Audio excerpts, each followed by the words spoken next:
Hello and welcome to Farmland. Later in this programme, I sit down with Chair of AgTech Ireland and CEO of TERRA NutriTech, Padraig Hennessy, to discuss all things AgTech and how the latest innovations can help farmers meet their climate obligations. But first, Agriland dairy specialist Brian McDonnell speaks to Michelle McGrath from Animal Health Ireland to discuss milk recording, mastitis control and selective dry cow therapy.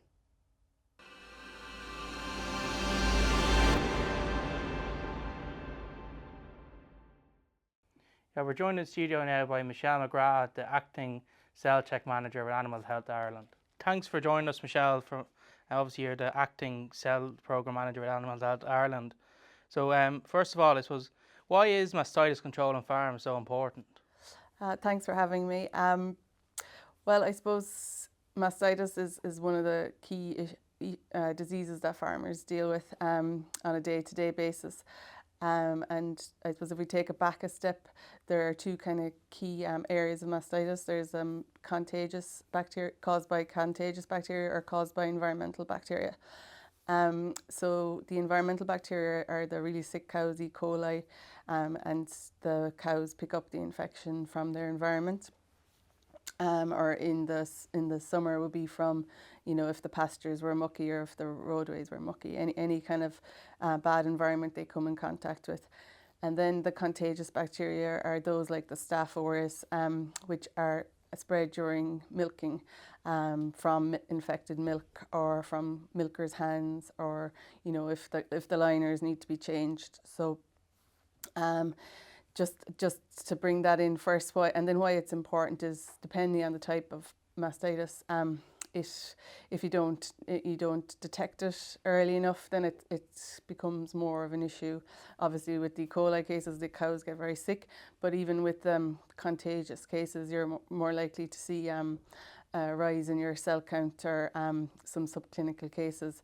But the trouble with those kind of contagious cases is that every infected cow has the potential to spread it to the next 5 or 6 cows that are milked with the same liner. So that sometimes people forget that. You might just think you have one cow that's infected, but she's doing a lot of damage across the rest of the herd.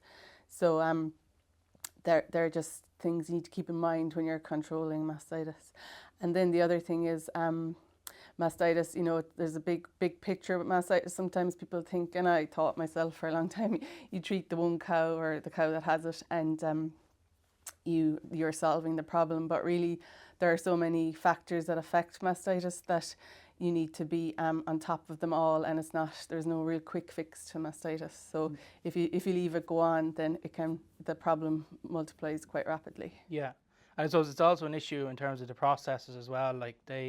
It's more difficult for them to process. Yeah, so it's not good for anyone really. If you have high cell count, the farmer's losing money, the processors can't process the milk, it's more difficult. So it's in everyone's best interest really to have as good quality milk as possible. Yeah, and I suppose, what is the value that farmers can gain by milk recording their cows? So I suppose like milk recording, I guess in the last number of years, we as in CellCheck have been really trying to promote the importance of milk recording. The problem, I guess, some see it as a problem, is that it's a bit of a chore to milk record, and so people don't do it. But so we're trying to change the messaging around milk recording to promote the value of milk recording, because you might just see it as a cost and not realise the value. But there are so many benefits to milk recording. Not only does it highlight the high producers from the low producers, like sometimes cows are quite deceiving. You might think she's producing more than she actually is until you milk record her. Then you have the butter, fat and proteins. They're very good at indicating if there's metabolic diseases going on in the herd. And then obviously the cell count shows up the problem cows. And we say to milk record, but really you need to use the data or the information you get from the milk recording. There's no point in milk recording and not doing anything about it. So it really is good at the information you get after milk recording is invaluable. It shows, the recent infections, the cows that have a cell count over 200, and then if they've had more than 2 recordings with a cell count over 200, they're considered as persistently infected or chronic infected cows, and it gives you targets on the report of what you should be achieving. And what is beneficial to be achieving, and if you're above these targets, as in if you've more cows infected, then it highlights where the problems are and the areas that you need to work on. It also, like, those reports are really helpful before drying off and after drying off to show what cows are infected and may need antibiotics, or if you do it within the first 30 or 60 days after calving. It can show how good the cure rate was during the dry period, or if they picked up new infections during the dry period. I think a lot of farmers don't realise that a lot of the infection is picked up during the dry period. They mightn't necessarily get mastitis then, because the dry udder isn't really the best environment for bacteria to grow, but it's when they start milking again and there's loads of milk around for the bacteria to use and grow, that's when the infection will occur. So that's something to kind of keep in mind, that like the actual hygiene at drying off is so important, and hygiene during the dry period. In terms of the milk report, I know you said about the reports and how important they are. This was, like, they can be somewhat difficult to understand at times. Yeah. So is it a good idea, maybe if you're having trouble, to speak with your advisor, yeah, speak with your milk quality advisor, yeah, even the milk recording company, whoever's done it for you? That's a great point. And people are, like, they are a bit daunting if you're not used to reading them. And even, like, every time I read them, I pick up something new, even though I've been looking at them since I was a child. But there are people out there, like your milk advisors, you say, Teagasc advisor, and your vet. A lot of the vets are being trained now or they were always trained, but we're kind of refreshing their memories, say, on how to read the reports and the importance of it, because it is daunting. And we have, there's lots of resources available. There's resources on the Animal HI website, ICBF, also have great resources. And it's not to be afraid to ask for help, and that's kind of something that we are saying across all Animal Health Ireland for all aspects of mastitis.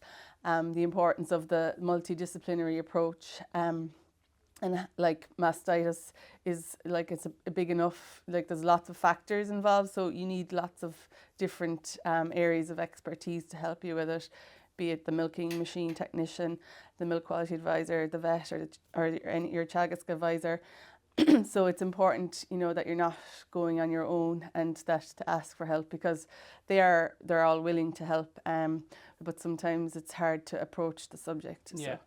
And I suppose it's also important to say that, like, a cell count issue is a mastitis issue. It's yeah. Like a lot of people maybe misunderstand that it's yeah. actually the same. They're the same stages of, there are different stages of the same disease. Yeah. So that does cause confusion, that, a farmer might think they only have a cell count problem, they don't have a mastitis problem, but the reality is if you have a cell count problem, you have a mastitis problem. Yeah. And I suppose, is there enough farmers or cows being recorded in that country currently? Well, it has improved over the last number of years, and last year it was just under 50% of farmers were milk recording, at about 66% of the cows, which kind of means the bigger herds tend to be doing it more. I guess it is something that we in CellTech are really promoting. It's one of our targets. Like, we have the industry targets that we set out every few years, and one of them is to have up to 95% of farmers milk recording within the next few years, and to increase it up to that every year, up to that. And so that is something we are really keen. And, like, there's nothing in it for Animal Health Ireland if you milk record. We're not trying to sell anything. It's just that it's so beneficial that we think it's so important. And especially with the new legislation now, that the key message behind that is that the legislation is saying that you need individual cow information before a vet can prescribe you dry cow antibiotics. And so the best way and the most practical way of doing this is by milk recording. So it's just, I can't overemphasize how important it is. And just one more thing, actually, some people might think it's too late to start milk recording this year now, but it's not. And actually, it might be a better time to start when you're not stressed out in the parlour trying to train in heifers, and with fresh cows. It's quite a calm time of year in the milking parlour, so it will be a good time to start, and it will allay your fears around going into selective dry cow in the autumn if you have the information, if you've planned for it, if you know what cows are problem cows, or if you know what cows have high SEC, and also another really important thing is to record your clinical cases. That's something that we really, a lot of people don't record it on on ICBF anyway, but they might record it on a whiteboard or something in their parlour, but they never, transfer it, or the information gets lost. Yeah. So it's important to put it somewhere you'll be able to read it after. Can more be done to incentivise farmers? I know we've seen some of the co-ops introduce bonuses, and like should there be more of that being done, or is it the case of the farmers should be just taking on the initiative? And I suppose it's up to both really. Like the farmer will benefit from it, the co-op will benefit from it, and it is like one of the co-ops are making it a condition of supply now. But I do think it would be great if more of them did incentivise it, and some do. If you do milk recording, they'll give you an extra bonus, and those co-ops seem to be doing better. So hopefully the other co-ops will look to these for advice on how to get more people milk recording, because it is obvious from the data that certain co-ops do better than others. So, or more of their farmers are milk recording. I mean, so they could learn from each other. But again, it is up to the farmer as well to do it. But it is, and they see it as a cost, I was saying, but they need to look at it as the value they're getting out of it as well. Yeah, and I suppose with the new regulation that you did mention early on, I suppose what will be the protocol for, say, a farmer who thinks a cow needs an antibiotic tube come drying off? Like, what is, like, I know this is going to be new to everyone this year, and maybe the autumn calving lads will be a bit of the tests in the water, I suppose, now. Yeah, and I suppose anything that's new, people get worried about it. So that's why we've been working like hard in the last number of years, especially to prepare people for selective dry cow. And we have a free consult available to farmers that, if some that haven't joined up already, that might want to join up if they have a low cell count, and if they're milk recording, they're entitled to a free 3-hour consult with their vet, which would be a good starting point if they haven't done it already. They go through the records and they go through the routine and the housing, and just kind of general things they can do to improve it. But also what farmers can do now to prepare for the drying off. They'll need, the legislation, as I say, says you need individual cow information. It doesn't really specify what that is, how much it is, but really you need at least one recording or sample of milk tested from each cow to see what their cell count is, to see if they need an antibiotic. We're not saying, some cows obviously will still need an antibiotic, and we're not saying that they shouldn't get them, but we're just saying that some cows don't need it, and it's a bit of a waste really giving it to those that don't need it. But it's to identify the cows that need it is the challenge. Again, it's a bit like what you were saying. How can they get support? We don't really want farmers just doing it to every cow, not knowing what their cell count is either, because if they need the antibiotic, then from an animal welfare and health point of view, it wouldn't be a good thing to do. But I think if they start milk recording now, or even if people aren't milk recording now, or and vets are probably wondering what can they do if they don't have any information, then an alternative would be to do a California mastitis test, but on each cow, but it would have to be done by the prescriber. And again, it's not very practical, but it might get them out of the hole for this year, and then next year they could start milk recording. Yeah, and I suppose then in terms of we're talking about individual farms, so it's not going to be a case of one level of cell count is going to fit every farm. Yeah. So it's important that farmers do consult with their vets, their milk quality advisors, and probably do these consults and see Like what is the level on their farm that is suitable for dry cow therapy versus... That's a good point, because like we might say 100 or 50,000, but if there's a lot of mastitis on your farm, then you need to lower that rate again, and it's very hard to pick a one size fits all. So that's why it is important to consult with your vet or your advisor on what you should be doing, and not to just go straight into it and try it yourself, because then you'll have a bad experience and you won't want to do it again. Yeah, and I suppose then just on lastly, in terms of like cows that do require antibiotics, it would be important to say that farmers should look at what antibiotics actually required rather than just going for maybe the same one across the herd. Like, should it be an individual cow kind of treatment as well?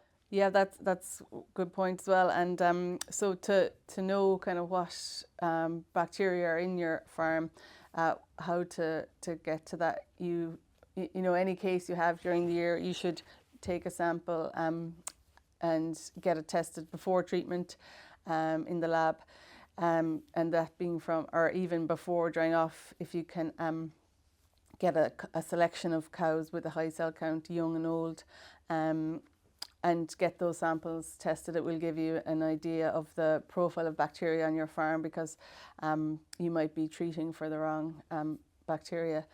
And again, I suppose it's worth mentioning that, you know, I know farmers are probably sick of hearing about, you know, using less antibiotics, and they think that we're against them. But I suppose I was watching a video that we made there with Animal Health Ireland, and Martin Cormacan, the microbiological doctor in Galway, he's the lead on AMR, and what he was saying was it's very hard for us to imagine life without antibiotics, but it's not that long ago when we didn't have antibiotics. In fact, it's only about 100 years or less than 100 years, and when they came, it was they were seen as like magic bullets. But he said even since he has started practicing in the late 80s, antibiotics that he could use then with certainty don't work now, and they're becoming more and more of those antibiotics, and it is a problem, and that's why we are trying to make farmers aware of this. Is the reason behind the legislation, and it's not against farmers. It's so that we can all benefit from antibiotics that will work in the future for our own families going forward. So, thanks very much for coming in, Michelle. Thanks very much for having me. Next, Agriland editor Stella Meehan interviews Chair of AgTech Ireland and CEO of TERRA NutriTech, Padraig Hennessy.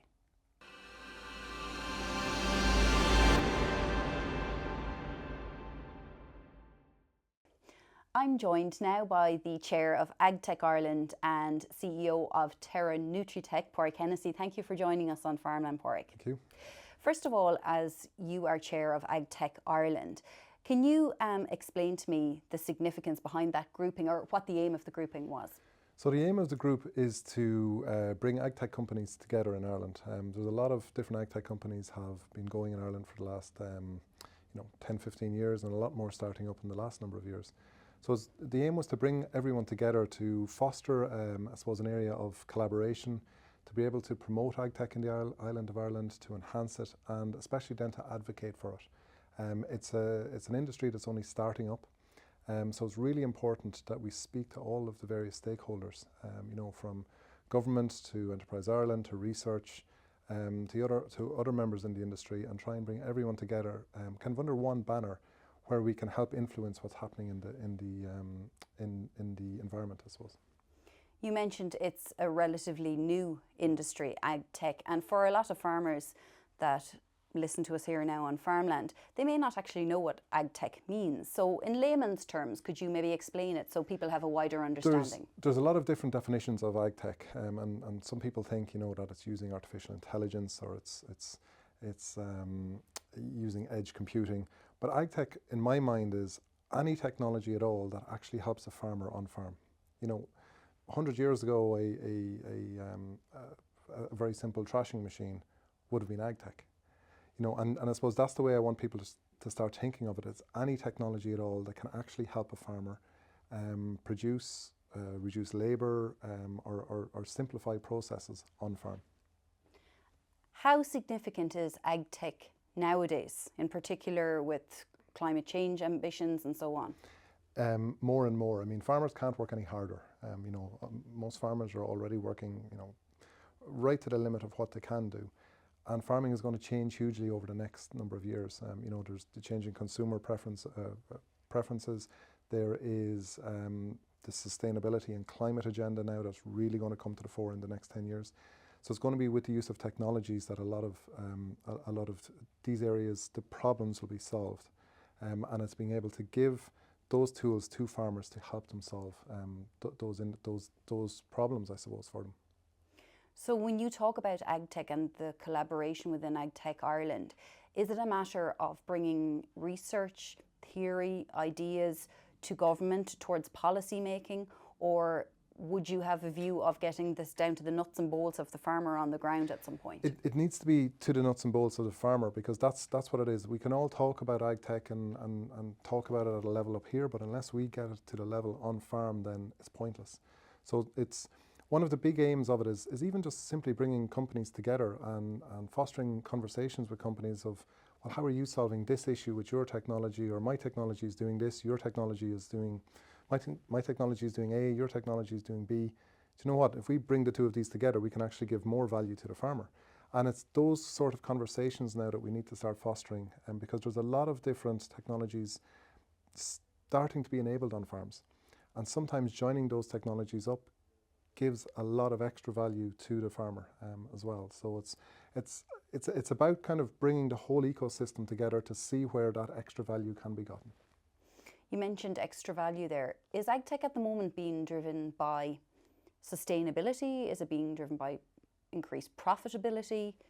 Probably not sustainability as much as it should. I think that will come straight to the top over the next number of years. Profitability is one huge element. Labour is actually also another one. I mean, getting labour on farm now is becoming more and more of a problem each year. So any ways to cut down labour on farm is seen as a benefit to the farmer. And then as well, you have traceability and ease of workload. You have new farmers entering into the profession now, and the expectation, I suppose, coming inside of the kitchen door is they should be around a bit more, helping with children, more so probably than most people would have seen when they were growing up. So with all of that increased pressures, I suppose, coming from various different areas in their lives, they need ways to make their work life easier. And that's another big driver of AgTech at the moment. What do you think is the reception within government, for example, towards AgTech? Is it being adequately supported? It's only started to be recognised as a legitimate industry in its own right, I suppose. It's only in the last number of weeks that Enterprise Ireland have even actually defined AgTech as an area where they really want to promote and help companies with. So they've only recently just set up an AgTech division. In the other government circles, I think it's only just starting to be recognised. It's not there yet. I think it's a long way from being recognised as a potential problem solver for some of the issues coming down along the line. I think it will get there. Hopefully in the next round of funding, there will be more funding available for farmers to actually adopt AgTech, but it's a long way to go yet. And in terms of the research and innovation that Teagasc would purport to carry out, are they, I suppose, an agency in Ireland to the forefront of the AgTech, or is it more down to the private companies? They're an element of it. From what I see, is a lot of the private companies really taking that torch and driving it forward. That it's companies that are just looking at the problems and seeing, well, what is the problem on farm, and implementing a solution, getting it into market, and then seeing, is it good enough for market? What needs to be changed, and where can we give that extra value to farmers? I think Teagasc are probably looking at some of the longer term problems, which needs to be looked at as well, as it's more difficult for commercial companies to do. Commercial companies that don't have the resources behind them to look at a five-year R&D pipeline for one particular project. That, I think, would be Teagasc's role. The shorter term and the implementation of that tech on farm then will be down to private companies. Apart from your role as chair of AgTech Ireland, you're also the CEO and founder of TERRA NutriTech. Tell me about innovations and AgTech within your own company. It's a relatively new company, I think 10 years old now this year. It'll be 10 years old later on this year. A company kind of known very much for being innovative in itself, and I suppose that's probably what led you into AgTech Ireland. It certainly is, yes. It was a number of years ago when I was actually reading an article about AgTech, and I could just see from the article, even the researcher didn't know where to go. I mean, they were viewing AgTech as all over the place in Ireland, and I've built up enough of a contact book, I suppose, within the AgTech industry in Ireland over the last number of years that I picked up the phone to some of my other peers in the industry saying, you know what, is this something you're interested in becoming involved in? Should we look at setting this up? And I got some other leaders in the industry as well on board, and that's why we set it up. But as regards the R&D pipeline, say for TERRA NutriTech, it's really, really important to keep that R&D pipeline going. Our first product offering 10 years ago has changed drastically to where it is now, because the expectation of technology has even changed drastically in the last 10 years. I saw about 5 years ago, our clients were coming back to us, and the question was, is there an app for that? Whereas 5 years before that, so 10 years ago, it wasn't even on the horizon having apps for technologies. So you need to keep up with the technology evolution, I suppose, to make sure that you stay relevant on farm and introduce the technologies that can add the most value to the farmer. Can you give me an example of some of those technologies? As I said earlier, sometimes it can perhaps be difficult for just farmers on the ground every day trying to understand what people mean by innovation or technologies and so on. What sort of things can benefit them? So there's a whole gamut of technologies out there. I'll just speak about my own very quickly. That we've developed a precision nutrition system. So basically we can put minerals into water systems or onto feed highly accurately. And what that allows farmers to do is to enhance their overall animal health by targeting exact deficiencies. At the moment, it's kind of a scattergun approach, and I suppose because of the use of technology which we are using, we're able to use a rifle effectively to target in on the exact deficiencies and increase that animal health, increase the life expectancy of the animal, and increase production, reduce health issues, etc. All of which, I suppose, obviously at the end of the day benefits the farmer. Absolutely, and not only benefits the farmer's bottom line, but the sustainability of farming in general as well. There's a lot of other technologies, like you can go all the way, down to the complete software level, the likes of your herd watches, for example, the technologies that are being brought in milking parlours, the likes of Pearson's are bringing in some really good technologies there. So there's technologies being brought in right across that can help at each stage of what's happening actually on the farm.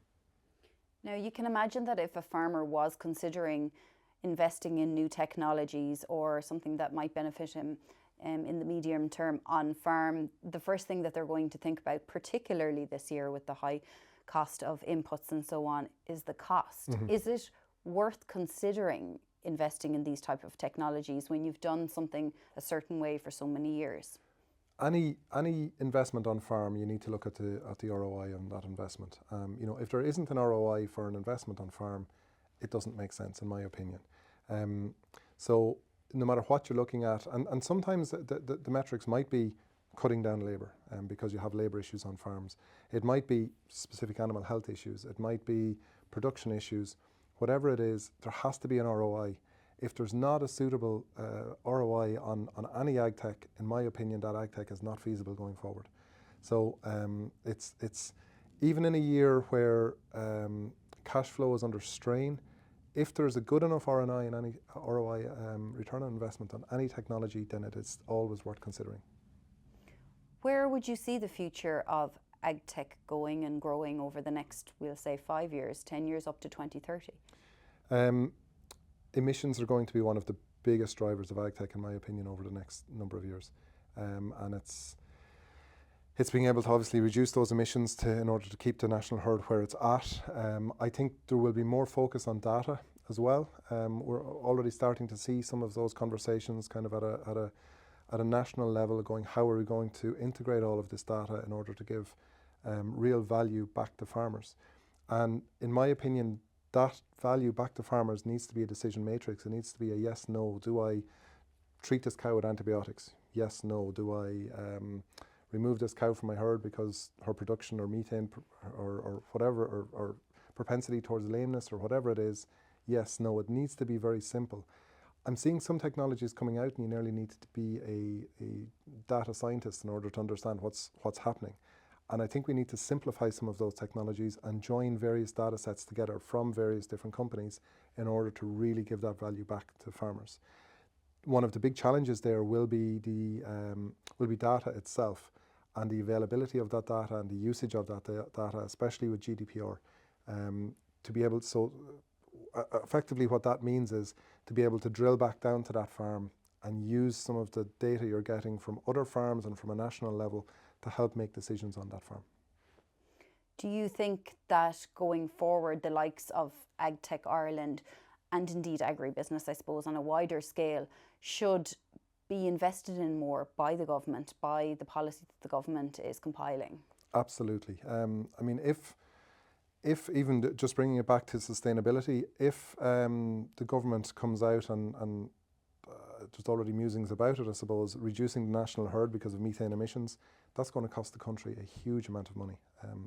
So there needs to be further investment by the government into this, because the more investment by the government, the more solutions that will be available to farms, and the more we can keep rural Ireland operational, I suppose, at a farm level, because it needs to be profitable for farmers in order to keep moving it forward. And just personally in your own company then, Padraig, what's the future for TERRA NutriTech in terms of, are you going to have to continue to evolve and come up with further solutions? Absolutely. Where are your markets? I mean, I know everywhere was hit, obviously with the pandemic at the time. Brexit obviously is playing a big role at the moment also, but I'd imagine you have a sustainable model. Yeah, well, we do. We're actually already this year we've launched in a number of European countries. We're looking at further expansion internationally. We have a very solid R&D pipeline as well. We're looking at real-time mineral analysis of milk. We're also working with BioAtlantis and UCD on a methane study to see, putting supplements in through water systems, can we reduce those methane emissions? That project is probably a 3 to 5 year project. It's not going to happen overnight, but we need to start looking at, well, where is farming going, and can we help bring solutions to farming in the short, medium and long term? Padraig Hennessy, thank you very much for joining us on Farmland. Thank you very much. That's all from this episode of Farmland. Thanks for tuning in. Be sure and stay up to date with all the latest agricultural news on agriland.ie or at the following links.